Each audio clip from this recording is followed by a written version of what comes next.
ಹಳೆಯ ಚಿನ್ನದ ಒಡವೆನ ಅಧಿಕ ಬೆಲೆಗೆ ಮಾರಬೇಕೆ ಅಂದ್ರೆ ಆಟಿಕಾಗೆ ಕಾಲ್ ಮಾಡಿ 8803000300. Attica gold company. ನೀವು ತಿರ್ಗಾ ರೀಸೆಂಟ್ ಆಗಿ ಈ ಯಾವುದು ಟೌನ್ಶಿಪ್ ಅಲ್ಲೇ ನಮ್ಮ ಕುಮಾರಣ್ಣ ಮಾತಾಡ್ತಾ ಇದ್ದೀರಿ, ದೇವೇಗೌಡರು ಪತ್ರ ಬರೀತಾ ಇದ್ದೀರಿ. ನನಗೆ ಪಾಪ ಅವ್ರ ಹೆಸರು ನಂಗೆ ತಗೊಳ್ಕೊಳಕ್ ಬಹಳ ನೋವಾಗ್ತದೆ, ದುಃಖ ಆಗ್ತದೆ. ಬಹಳ ನನಗೆ ಪಾಪ ತಗೋಬಾರ್ದು ನಾನು ಅವ್ರ ಹೆಸರು. ಆದ್ರೆ ಏನ್ ಮಾಡ್ತೀರಿ, ಆ ಸ್ಥಾನದಲ್ಲಿ ಅವ್ರು ಕೂತ್ಬಿಟ್ಟಿದ್ರು, ಅವ್ರು ಸೈನ್ ಹಾಕಿದ್ದಾರೆ, ಆ ಸೈನ್ ಗೌರವ ಕೊಡ್ಬೇಕು ನಾನು.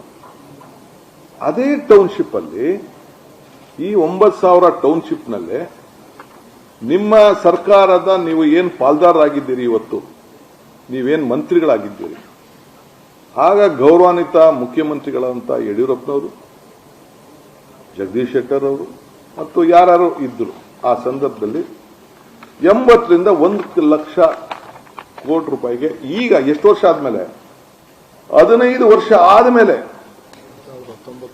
19-20ರಲ್ಲಿ ಆಗ ನೀವು 80 ಲಕ್ಷ ರೂಪಾಯಿ ಕೊಡಿಸಿದ್ರಲ್ಲ, 80 ಲಕ್ಷ ಇಂದ 1 ಕೋಟಿ ರೂಪಾಯಿ ಕೊಡಿಸಿದ್ರಲ್ಲ, ನಿಮ್ಮ ಧ್ವನಿ ಏನಾಗಿತ್ತು, ನಿಮ್ಮ ಹೋರಾಟ ಏನಾಗಿತ್ತು, ನಿಮ್ಮ ಕಿಚ್ಚೇನಾಗಿತ್ತು?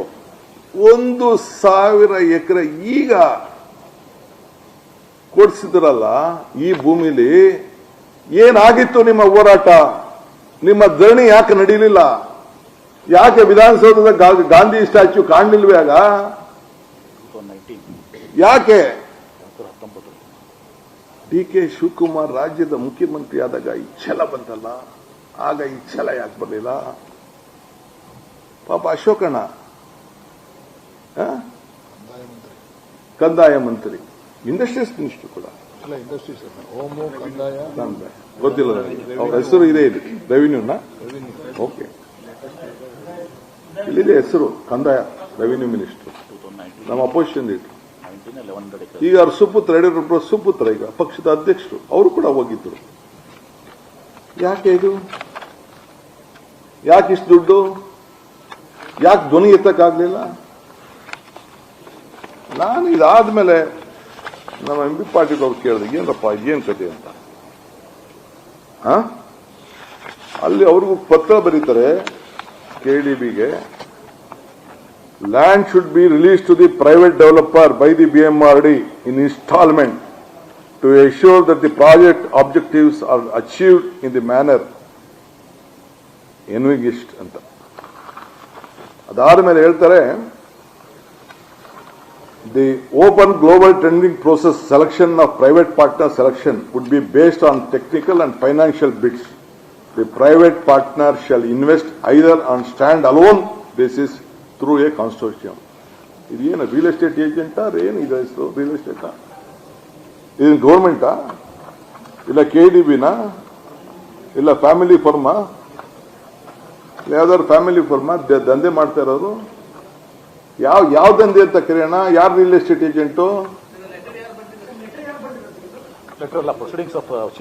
ಮುಖ್ಯಮಂತ್ರಿಗಳ ಪ್ರೊಸೀಡಿಂಗ್ಸ್ ಸೈನ್ಡ್ ಬೈ ನಮ್ಮಣ್ಣ. Proceedings of chief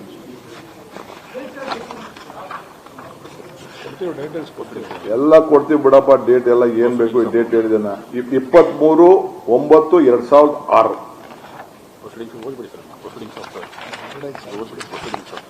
Proceedings of the meeting under the chairmanship of Honorable Chief Minister. But the date, Papa, ತಮಗೆ ಇನ್ಫಾರ್ಮೇಶನ್ ಇದೆ, ತೆಗೆದುಕೊಳ್ಳಿ.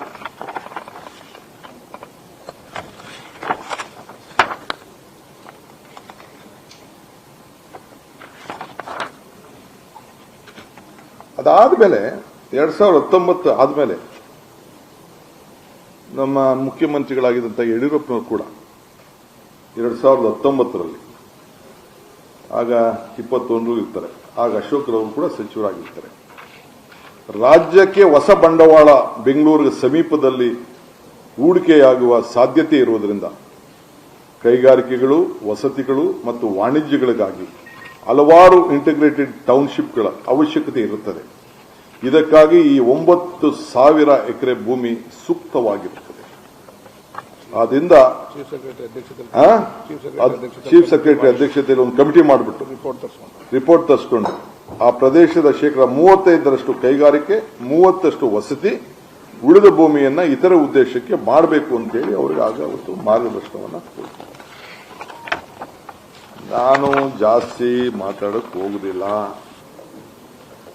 ಜಾಸ್ತಿ ಪ್ರೆಸ್ ಕಾನ್ಫರೆನ್ಸ್ಗೆ ಪಾಪ ನನಗೆ ಇಷ್ಟ ಇಲ್ಲ. ವಿಧಿ ಇಲ್ಲ, ಹೇಳಲೇಬೇಕು. ನನಗೆ ಪಾಪ ಯಾರು ಬಂದು ಈ ವಯಸ್ಸಲ್ಲಿ ಗಾಂಧಿ ಸ್ಟ್ಯಾಚ್ಯೂ ಮುಂದೆ ಪಾಪ ಯಾರಿಗೆ ಮನಸ್ಸು ನೋಯಿಸಕ್ಕೆ ಇಷ್ಟ ಇಲ್ಲ. ಯಾವ ನನ್ನ ತಾಯಿ ಪರಕೆಗೇಟು ನಮ್ಮ ಅಧಿಕಾರಿಗಳು ಹೊಡೆಯೋ ಅವಶ್ಯಕತೆ ಇಲ್ಲ. ನನಗೆ ಬೇಕಾದ್ರೆ ಹೊಡೆಯಲಿ, ನಾನು ಹೊಡೆಸ್ಕೊಳಕ್ ರೆಡಿ ಇದ್ದೀನಿ. ನಂದೇನಾದ್ರು ತಪ್ಪಾಗಿತ್ತು, ನಾನೇನಾದ್ರು ತಪ್ಪು ಮಾಡಿದ್ರೆ, ಅವ್ರ ಬದುಕಿಗೆ ನಾನೇನಾದ್ರು ಕೈ ಹಾಕಿದ್ರೆ ನಾನು ಈ ವಾಸ್ತವಾಂಶ ತಿಳಿಸ್ಬೇಕಲ್ಲ, ಇದನ್ನ ಎಲ್ಲರಿಗೂ ತಿಳಿಸ್ಬೇಕಲ್ಲ. ನಾನು ಹೇಳ್ತಾ ಇದ್ದೀನಿ, ನನ್ನ ರೈತರ, ನನ್ನ ತಾಯಿಂದಿರಿಗೆ ನಿಮ್ಮ ಹತ್ರ ಎಲ್ಲ ಮಾತಾಡಿದ್ದೀನಿ, ನೀವೆಲ್ಲ ಬಂದಿದ್ದೇನಂತ. ನಾನು ಬಲವಂತವಾಗಿ ಯಾವ ಕಾರಣಕ್ಕೂ ನಿಮ್ಮ ಜಮೀನು ತೆಗೆದುಕೊಳ್ಳುವಂತ ಅವಶ್ಯಕತೆ ನಮ್ಮ ಸರ್ಕಾರಕ್ಕಿಲ್ಲ.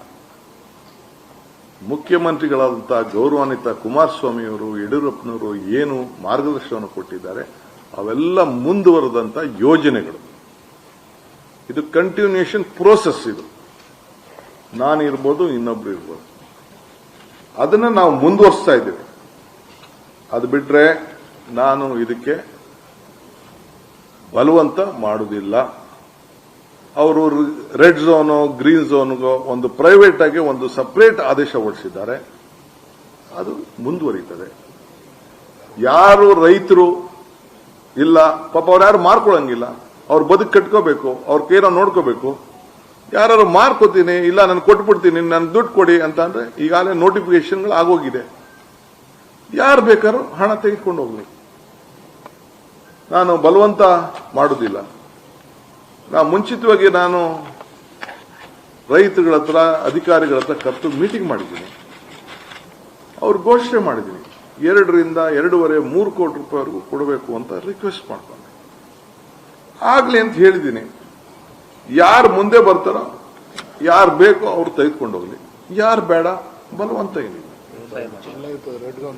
ಅವ್ರ ಭೂಮಿ ಅವ್ರು ಇಟ್ಕೊಳ್ಳಿ, ಅವ್ರು ಏನ್ ಬೇಕಾದ್ರೆ. ನಾನು ಹೇಳ್ತೀನಿ ಕೇಳಿ, ಕುಮಾರಣ್ಣ 8,000 ಅಂತ ಹೇಳಿದ್ರು, ನಾನು ಇಲ್ಲ, 50% 9,000 ಚಿಲ್ಲರೆ ಕೊಡಬೇಕು ಅಂತೇಳಿ ರೈತರ ಹತ್ರ ಕನ್ವಿನ್ಸ್ ಮಾಡಿ, ಅವ್ರು ಹೇಳಿದಂತ ಬೆಲೆನ ನಿಗದಿ ಮಾಡಿ, ಯಾವನೋ ಬಂದವನು ಹಾಕೊಳ್ಳಿ ಬಂಡವಾಳ ಅಂತೇಳಿ ಮಾಡಿ ತೀರ್ಮಾನ ಮಾಡಿ ಈಗಾಗಲೇ ದುಡ್ಡುಗಳ ತೆಗೆದುಕೊಂಡು ಹೋಗಿದ್ದಾರೆ. ಸೊ ಯಾರು ಬರ್ತಾರೆ ಅವ್ರಿಗೆ ಸ್ವಯಂ ಇಚ್ಛೆಯಿಂದ. ನಾನು ನೈಸ್ದು, ಏರ್ಪೋರ್ಟ್, ಇರಿಗೇಷನ್ ಎಲ್ಲ ನಾನು ಬೇರೆ ಸಂದರ್ಭದಲ್ಲಿ ನಾನು ಮಾತಾಡ್ತೀನಿ. ಈಗ ಅದೆಲ್ಲ ನಾನು ಮಾತಾಡಕ್ಕೆ ಹೋಗುದಿಲ್ಲ, ಬೇರೆ ವಿಚಾರ. ಇಲ್ಲೇನೆ ಒಟ್ಟು ಯಾರ ಆಸ್ತಿ ಕೂಡ ನಾವು ಬಲವಂತವಾಗಿ ನಾನು ತೆಗೆದುಕೊಳ್ಳುವಂತ ಅವಶ್ಯಕತೆ ಇಲ್ಲ. ಅವರು ನೆಮ್ಮದಿಯಾಗಿರ್ಬೋದು. ಯಾರು ದಣು ತೆಗೆದುಕೋಬೇಕಾಗಿಲ್ಲ, ಯಾವ ಸ್ಟ್ರೈಕು ಬೇಡ. ನಿಮ್ಗೇನೋ ಆಸೆ ಇದ್ರೆ ನನ್ನ ಮೇಲೆ ಏನ್ ಬೇಕಾದ್ರೂ ನಿಮ್ ಪ್ರಯೋಗಗಳು ಮಾಡ್ಲಿ. ಏನೇನ್ ಬೇಕೋ ಪ್ರಯೋಗ ನಡೀತಾ ಇದೆ. ಕೇಸು, ಲಾಯರು, ಕೌಂಟರ್ ಕೇಸು, ಮತ್ತೊಂದು ಜೈಲಿಗೆ ಕಳಿಸುವಂತ ಸಮೀಪ ಬರ್ತಾ ಇದೆ. ರೆಡಿ ಇದೀನಿ ಕುಮಾರಣ್ಣ, ಯು ಆರ್ ಮೈ ಬ್ರದರ್. ನೀನು ನನಗೆ ಜೈಲ್ ಕಳಿಸ್ಬೇಕು ಅಂತ ಆಯ್ತು, ನೀನು ಆಶೀರ್ವಾದ ಮಾಡು. ಕೃಷ್ಣ ಜನ್ಮಸ್ಥಳದಲ್ಲೂ ನಾನು ನೀನು ಕೂಡ ಬಂದು ನಾನು ಭೇಟಿ ಮಾಡಿದ್ದೀನಿ. DK's cautions against force acquisition, ಲ್ಯಾಂಡಿಲ್, ನಾನು ಲ್ಯಾಂಡಿಲ್ ಅಂತೆ. You will be in jail for his misdeeds. I welcome you. You have good advocates. ನಿಮ್ದು, ನಿಮ್ಮ ದೊಡ್ಡ ಕಮ್ಮನ, ಇನ್ನೊಬ್ಬ ದೊಡ್ಡಣ್ಣ ಎಲ್ಲ ನನಗೆ ಅರ್ಥ ಇದೆ, ನನಗೆಲ್ಲ ಪಾಪ ಗೊತ್ತಿದೆ. ನಿಮ್ಮ ಪ್ರಯತ್ನ, ನಿಮ್ಮ ಹೋರಾಟ, ನಿಮ್ಮ ಶ್ರಮ ಏನು, ಬೇರೆ ಬೇರೆ ನಾಯಕರುಗಳು ಯಾರು ಬೆಳಿಬಾರ್ದು ಅಂತ ಹೇಳಿ ನಿಮ್ದೇನು ಇದೆಯಲ್ಲ ಎಲ್ಲ ನನಗೆ ಅರಿವಿದೆ. ಆದ್ರೆ ನಿಮ್ ಹಿರಿತನಕ್ಕೆ ನಾನು ನಿನ್ನ ನಮಸ್ಕಾರ ಹೇಳ್ಬೇಕಾದ ನನ್ನ ಧರ್ಮ.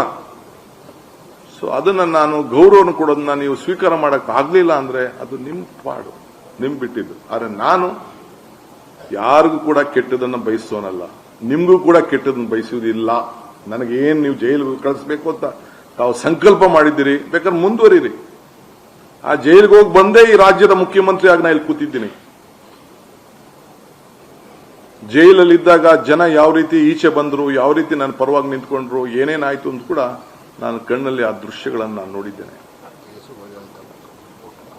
ಆ ಜೈಲಿಗೆ ಕಳಿಸಿದಂತ ಕೇಸು ಕೇವಲ 2 ವರ್ಷದಲ್ಲಿ. ಪಾಪ ಸುಪ್ರೀಂ ಕೋರ್ಟ್ ಅವರ ಪಾದಗಳಿಗೆ ನನ್ನ ಸಾಷ್ಟಾಂಗ ನಮಸ್ಕಾರಗಳು. ವಜಾ ಮಾಡಿದ್ದಾರೆ, ಡಿಸ್ಮಿಸ್ ಮಾಡಿದ್ದಾರೆ. ಇರ್ಲಿ, ನೋವು ಅನುಭವಿಸೋ ನಾನು ಆ ಕೋಣೆಯಲ್ಲಿ ಏನ್ ಅನುಭವಿಸಿದೆ, ನನ್ನ ಕುಟುಂಬ ಅನುಭವಿಸ್ತು. ನನಗೋಸ್ಕರ ನನ್ನ ತಾಯಿಂದಿರು, ಇಡೀ ರಾಜ್ಯದ ನನ್ನ ತಾಯಿಂದಿರು, ಯುವಕರು, ಹಿರಿಯರು ಕಣ್ಣಲ್ಲಿ ನೀರಾಕಿ ಪ್ರಾರ್ಥನೆ ಮಾಡಿ ನನ್ನನ್ನ ಜೈಲಿಂದ ಕರ್ಕೊಂಡು ಬಂದರು. ಇವತ್ತು ಈ ಸ್ಥಾನದಲ್ಲಿ ಕುಣಿಸಿದವರು ಅದೇ ನನ್ನ ಮತದಾರರು, ಅದೇ ಈ ರಾಜ್ಯದ ಜನತೆ. ಚುನಾವಣೆ ಮುಂಚಿತವಾಗಿ 136 ಸೀಟ್ ಅಂತ ಹೇಳಿ ನಾನು ನನ್ನ ಆತ್ಮವಿಶ್ವಾಸದಿಂದ, ನನ್ನ ಇರುವಂತಹ ಇಂದಿನ ಶಕ್ತಿ ಹಿಂದೆ ಕೊಟ್ಟಂತ ಪ್ರೇರಣೆಯಿಂದ ಇವತ್ತು ಜನರಿಗೆ ನಾನು ಕೇಳ್ಕೊಂಡೆ. ನಿಜ, ರಾಮನಗರಕ್ಕೆ ಹೋದೆ, ಬಿಡದಿಗೆ ಹೋದೆ, ಚನ್ನಪಟ್ಟಣಕ್ಕೆ ಹೋದೆ, ಕನಕಪುರಕ್ಕೆ ಹೋದೆ, ಎಲ್ಲ ಕಡೆ ಹೋದೆ. ನನಗೆ ಪೆನ್ನು ಪೇಪರ್ ಕೊಡಿ ಅಂತ ಹೇಳಿದೆ. ಈ ಪೆನ್ನು ಪೇಪರ್ ಈ ರಾಜ್ಯದ ಜನತೆಗೆ ಸೀಮಿತವಾಗಿರ್ತದೆ, ರಾಜ್ಯದ ಜನತೆ ಬದುಕಿಗೆ ಸೀಮಿತವಾಗಿರ್ತದೆ. ಯಾರಿಗೂ ಕೂಡ ತೊಂದರೆ ಕೊಡುವಂತ ಪ್ರಶ್ನೆ ಈ ಪೆನ್ನು ಪೇಪರ್ ಇಂದ ಬರುವುದಿಲ್ಲ. ನನ್ನ ಜೀವ ಇರೋವರೆಗೂ ಕೂಡ ದೇವರು ನನಗೇನು ಕೊಟ್ಟಿದ್ದಾನೋ ನನಗೆ ಸಾಕು. ನನ್ನ ಕುಟುಂಬಕ್ಕೆ ಏನು ನಮ್ಮ ನಿರ್ಧಾರ ಮಾಡ್ಕೊಳ್ಳೋ ಶಕ್ತಿ ನನ್ನ ಕುಟುಂಬದವರಿದೆ.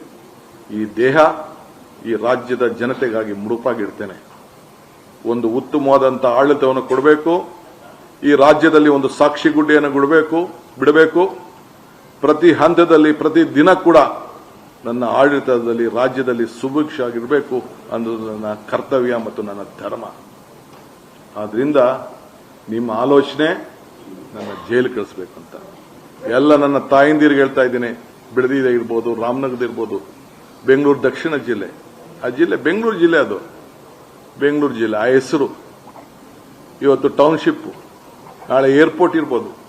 ಈಗ ಬಿಡದಿ ಯಾಕೆ ಮಾಡಿದ್ರಿ? ಬಿಡದಿ ಟೌನ್ಶಿಪ್ ಏನಕ್ಕೆ ಅವಶ್ಯ ಇತ್ತು ನಿಮಗೆ? ರೈತರ ಬಗ್ಗೆ ಇಷ್ಟು ಪಾಪ ಮಾತಾಡ್ತಾ ಇರೋರು, ಪಾಪ ಅವರೆಲ್ಲ ರೈತರಲ್ವೇ ಅವರು?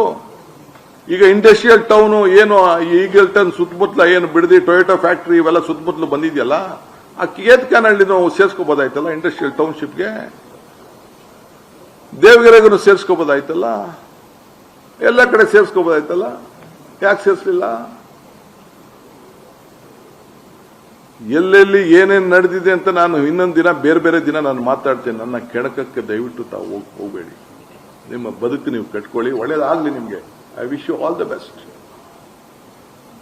ನಮ್ಮ ಹಿರಿಯರು, ನಿಮಿಷ, ನಮ್ಮ ಹಿರಿಯರು ನನಗೆ ಹೆಸರು ತಗೋಬೇಡ ಅದು ವಿಧಿ ಇಲ್ಲ, ಅವಶ್ಯಕತೆ ಈ ವಿಧಿ ಇಲ್ಲ ನನಗೆ.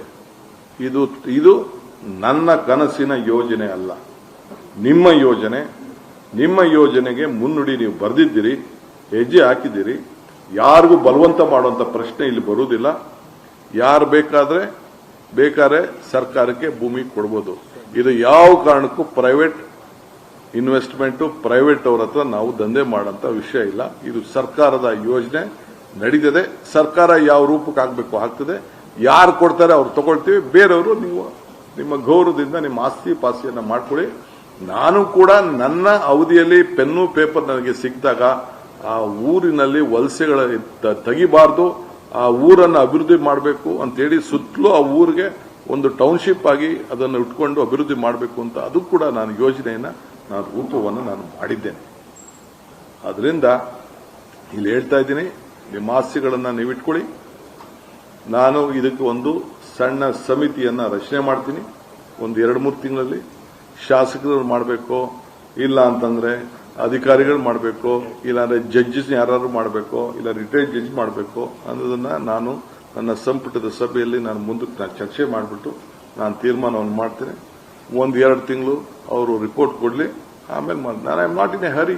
ಇದು ನಂದಲ್ಲ, ಇದು ನನಗೆ ಅವಶ್ಯಕತೆ ಇಲ್ಲ. ಇದು ನೀವು ಏನೇನು ಪ್ರಯತ್ನ ಮಾಡ್ತಾ ಇದ್ದೀರಿ, ಏನೇನು ಸಂಚು ನಡೀತಾ ಇದ್ರೆ ಆಗ್ತಾ ಇಲ್ಲ. ಪಾಪ ನನಗೆ ಸಿಗ್ತಾ ಇಲ್ವಲ್ಲ, ಆಗೋದಲ್ಲ ಡಿಕೆ, ಆಗೋದಲ್ಲ ಅಂತ ಸಿಗ್ತಾ ಇದ್ದೀರಿ. ಗೊತ್ತಿದೆ ನನಗೆ, ನಿಮ್ಮ ಭಾವನೆ ನನಗೆ ಅರ್ಥ ಆಗ್ತದೆ. ದಯವಿಟ್ಟು ಮನಸ್ಸಿಗೆ ನೋಯಿಸ್ಕೋಬಾರ್ದು, ಯಾವ ರೈತರು ನೋಯಿಸಬಾರ್ದು ನಾವು.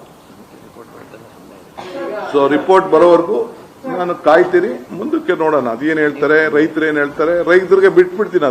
ಇದು ನನಗೂ ರೈತರಿಗಿರುವಂತ ಸಂಬಂಧ. ಇದು ನಿಮ್ಗೂ ಇದಕ್ಕೂ ಸಂಬಂಧ ಇಲ್ಲ ಇದು.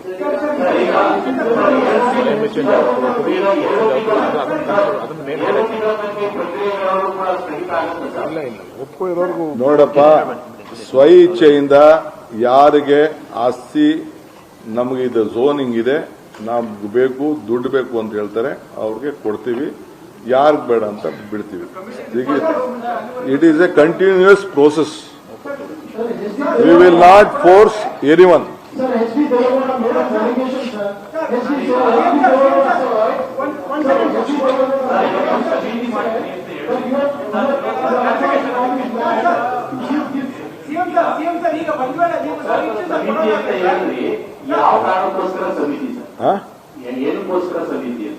ಕೆಲವೆಲ್ಲ ಏನೇನೋ ಹೇಳಿದಾರಲ್ಲ, ರೈತರ ಕಷ್ಟ ಸುಖ ಕೇಳಬೇಕು, ಅವ್ರ ಅಭಿಪ್ರಾಯ ಕೇಳಬೇಕು, ಅವ್ರ ಭಾವನೆ ಕೇಳಬೇಕು. What is the legal point? What is the legal point is also very important. ಬಹಳ ಜನ ಚೀಫ್ ಮಿನಿಸ್ಟರ್ಗಳು ಪಾಪ ಏನೇನೋ ಇಂಥಗಳು ತೀರ್ಮಾನವನ್ನು ಮಾಡಿ ತೊಂದರೆಗಳನ್ನು ಅನುಭವಿಸಿದ್ದಾರೆ. ನನಗೆ ಅನುಭವಿಸುತ್ತಾರೆ ಇಲ್ಲ, ಇದು ಬೇಕೋ ಬೇಡವೋ ಏನು ಲೀಗಲ್ ಪಾಯಿಂಟ್ ಇವೆಲ್ಲ ನೋಡ್ಬೇಕಲ್ಲಪ್ಪ. ನನಗೇನೋ ಅಷ್ಟು ಬುದ್ಧಿ ಇಲ್ಲ, ಅಷ್ಟು ತಿಳುವಳಿಕೆ ಇಲ್ಲ. ಅಟ್ಲೀಸ್ಟ್ 4-5 ಜನ ಚರ್ಚೆ ಮಾಡ್ಬೇಕಲ್ಲ, ನಿಮ್ಮಂತವ್ರನ್ನು ಕೇಳಬೇಕಲ್ಲ.